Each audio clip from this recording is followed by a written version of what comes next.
નમસ્કાર મિત્રો, કિસાન સમાચાર ચેનલમાં તમારું ખૂબ ખૂબ સ્વાગત છે। દેશ, દુનિયા અને ગુજરાતના તાજા, મોટા અને સૌથી મહત્વપૂર્ણ સમાચાર જાણીએ તે પહેલા તમે ચેનલમાં નવા હોય તો ચેનલને જરૂરથી સબસ્ક્રાઇબ કરીને વિડીયો લાઈક કરી દેજો।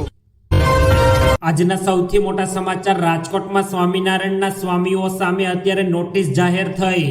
રાજકોટમાં રૂપિયા 3.4 કરોડની છેતરપિંડીને લઈને કાર્યવાહી કરવામાં આવી છે, જેમાં 4 સ્વામીઓ સામે લુકઆઉટ નોટિસ ઇસ્યુ થઈ ગઈ છે, જેમાં એમપી સ્વામી, જેકે સ્વામી અને દેવપ્રકાશ સ્વામી સામે નોટિસ જાહેર કરવામાં આવી। જમીન મકાનના ધંધાર્થીઓ સામે સ્વામીએ છેતરપિંડી કરી હતી। અરવલ્લીના બાયડમાં જમીન ખરીદવા માટે આ છેતરપિંડી કરાઈ છે। મંદિર અને ગૌશાળા ખરીદવા છેતરપિંડી કરાતા શિક્ષક સહિત 3 લોકોની ધરપકડ કરવામાં આવી છે। ત્યારબાદના બીજા મોટા સમાચાર, સુરતમાં થયેલ પથ્થરમારા મુદ્દે મોટા સમાચાર સામે આવ્યા। સુરતના સૈયદપુરામાં પથ્થરમારા મુદ્દે અત્યારે મોટા સમાચાર સામે આવ્યા, જેમાં આરોપીઓની તપાસમાં પોલીસને એક પછી એક કડીઓ મળી રહી છે। કડીઓ જે આરોપીઓ તોફાનો કરવા માટે આવ્યા હતા તેઓ યુપીના હતા અને તેમના વાહનો ગણેશ પંડાલ મંડપથી દૂર રાખ્યા હતા અને સમગ્ર પ્લાન પહેલેથી જ નક્કી કરવામાં આવ્યો હતો અને આ પ્લાન સાથે કાવતરું યોજવામાં આવ્યું હતું તથા પથ્થરમારો કરીને તેઓ લોકો ફરાર થવાના પ્લાન પણ પહેલેથી જ ઘડી ચૂક્યા હતા। ત્યારબાદના ખૂબ જ મહત્વપૂર્ણ સમાચાર ગૃહિણીઓ માટે સામે આવી રહ્યા છે। રાજકોટમાં ખાદ્ય તેલના ભાવોમાં વધઘટ થઈ રહી છે, જેમાં સિંગ તેલના ડબ્બાનો ભાવ ડબ્બે 40 રૂપિયા સસ્તું થયું। પામોલિયન તેલ ડબ્બાના ભાવે 60 રૂપિયાનો વધારો થયો, જ્યારે કપાસિયા તેલ રૂપિયા 1790 રૂપિયાથી વધીને 1885 રૂપિયા થયું છે, તેમજ પામોલિન તેલનો ડબ્બો રૂપિયા 1605 રૂપિયાથી વધીને 1685 રૂપિયા થયા છે। નવરાત્રિથી દિવાળી સુધીમાં ભાવ વધારો ઘટાડો થતો રહેશે તથા મગફળીના મબલક ઉત્પાદનની આશાએ ખાદ્ય તેલના ભાવોમાં અત્યારે વધઘટ ચાલુ છે। ત્યારબાદના સૌથી અગત્યપૂર્ણ સમાચાર, સુરતમાં ધાબા પર સંતાડેલ ગાંજાનો જથ્થો ઝડપાયો। સુરત પોલીસે 20 કિલો ગાંજા સાથે એક આરોપીની ધરપકડ કરી। આરોપીએ પોલીસથી બચવા માટે ઘરના ધાબા ઉપર ગાંજો સંતાડ્યો હતો, પરંતુ પોલીસને બાતમી મળતા ગાંજા સાથે ઘરમાંથી આરોપીની ધરપકડ કરાઈ। તિરુપતિ સોસાયટીમાં પ્લોટ નંબર 52માં ગાંજાનું વાવેતર કરતો આરોપી ઝડપાયો છે। પોલીસે આરોપી રોહિત પ્રધાનની ધરપકડ કરી લીધી છે તથા સુરત પોલીસે ગાંજાનું વેચાણ કરતા આરોપીની ધરપકડ બાદ તેમની તપાસ શરૂ કરી દીધી છે। ત્યારબાદના ખૂબ જ મોટા સમાચાર, પોલીસને ચૈતર વાસવાની મોટી ધમકી। રાજ્યમાં ભારે વરસાદ બાદ સમગ્ર જગ્યાએ રોડ રસ્તાઓની હાલત અત્યારે બિસ્માર છે, ત્યારે હવે ખરાબ રોડ રસ્તા મુદ્દે ધારાસભ્ય ચેતર વાસવા મેદાનમાં આવ્યા છે અને આમ આદમી પાર્ટીના ધારાસભ્ય અને જિલ્લા કલેક્ટર કચેરીમાં ઘૂસ્યા હતા અને પોલીસે ચેતર વાસવાને રોકતા ઘર્ષણ થઈ ગયું હતું। પોલીસે ધારાસભ્ય ચેતર વાસવાને ખુલ્લી ધમકી આપી હતી અને કહ્યું કે અમને રોકતા નહીં, બાકી જોવા જેવી થઈ જશે। ત્યારબાદના વધુ અગત્યપૂર્ણ સમાચાર, રાજકોટમાં પાણીજન્ય રોગચાળો વકર્યો।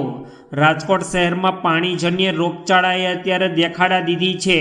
શહેરમાં કોલેરાના 9 કેસ નોંધાયા, સાથે સાથે ડેન્ગ્યુના 22 તો ટાઇફોઇડના 2 કેસ નોંધાયા છે। બીજી તરફ ચિકનગુનિયા અને મેલેરિયાના કેસોમાં પણ નોંધપાત્ર વધારો થતો જોવા મળ્યો। વાયરલ તાવના 1600થી વધુ કેસ નોંધાયા તથા રાજકોટમાં ઓપીડીની સંખ્યામાં પણ 2 ગણો વધારો થઈ ચૂક્યો છે। રાજકોટ શહેરમાં પાણીજન્ય રોગચાળાનો વધારો થયો અને છેલ્લા 15 દિવસમાં શહેરમાં પાણીજન્ય રોગચાળો અને ડેન્ગ્યુ મેલેરિયાના કેસ જોવા મળ્યા છે।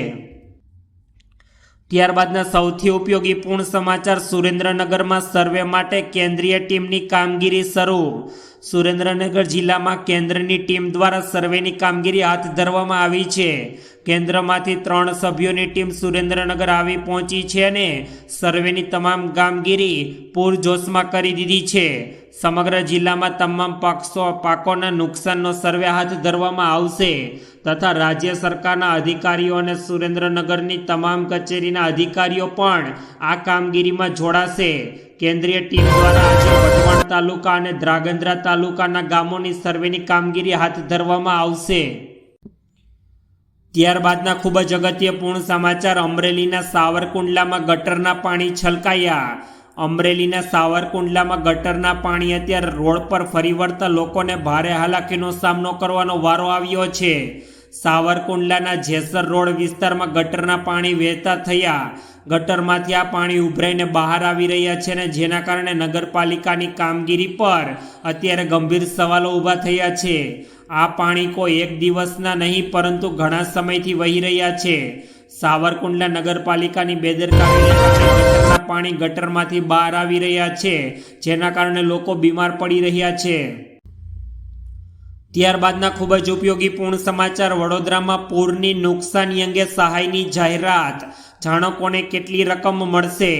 વડોદરામાં પૂરની નુકસાન અંગે સહાયની જાહેરાત કરવામાં આવી, જેમાં રોકડ સહાય આપવામાં આવશે. તેમાં લારી રેકડી ધારકને ઉચ્ચક 5,000 રૂપિયાની રોકડ સહાય તથા 40 સ્ક્વેર ફૂટથી નાના કેબિન ધારકને 20,000 રૂપિયાની સહાય તથા 40 સ્ક્વેર ફૂટથી મોટા કેબિન ધારકને 40,000 રૂપિયાની સહાય તથા નાની અને મધ્ય કક્ષાની પાકી દુકાન ધારકને 85,000ની સહાય થતા 5 લાખથી વધુ ટર્નઓવર ધરાવનારને 20 લાખ સુધીની લોન આપવામાં આવશે. ત્યારબાદના ખૂબ જ દુઃખદ પૂર્ણ સમાચાર ખેરાલુથી સામે આવી રહ્યા છે. ખેરાલુમાં સામાન્ય રૂપિયાની લેતી દેતી મામલે એક યુવકનું મોત થયું. ખેરાલુ શહેરના ખાડિયા વિસ્તાર નજીક બપોરના સમયે 4 મજદૂરો વચ્ચે થયેલી મારામારીમાં એક યુવાન સારવાર દરમિયાન મોત થયું. પોલીસે 2 મજદૂરની સીસીટીવીને આધારે ધરપકડ કરી. યુવાનને માર મારતા તે ઘટના સ્થળે ઈજાગ્રસ્ત થઈ ગયો હતો. ખેરાલુના ખોખરવાડા તાલુકામાં આગ રહેતા મજૂરની હત્યા કરવામાં આવી છે, જેમાં ગોવિંદ છન્નાજી ઠાકોર નામના યુવકનું મોત નીપજ્યું છે. ત્યારબાદના ખૂબ જ મહત્વપૂર્ણ સમાચાર, અમદાવાદમાં ટ્રાફિકની સમસ્યા હળવા કરવા માટે મોટો નિર્ણય લેવાયો. અમદાવાદના ફરતે આવેલ રિંગ રોડ પર ટ્રાફિકની સમસ્યા હળવી કરવા માટે એક મહત્વપૂર્ણ નિર્ણય લેવામાં આવ્યો.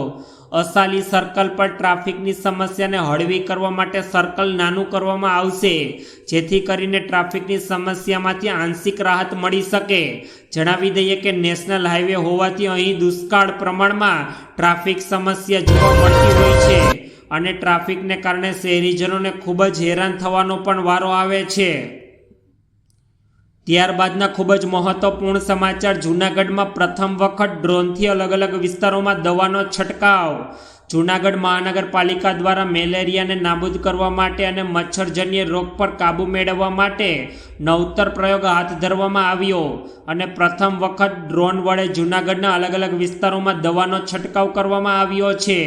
આ દવાનો છંટકાવ ખાસ કરીને જ્યાં ગંદકીના દ્રશ્યો હોય તે જગ્યાઓએ અને ખાબોચિયામાં પાણી ભરાયા હોય તે જગ્યાએ કરવામાં આવ્યો છે, જેથી કરીને લોકોને બીમારીમાંથી થોડી ઘણી રાહત મળી શકે.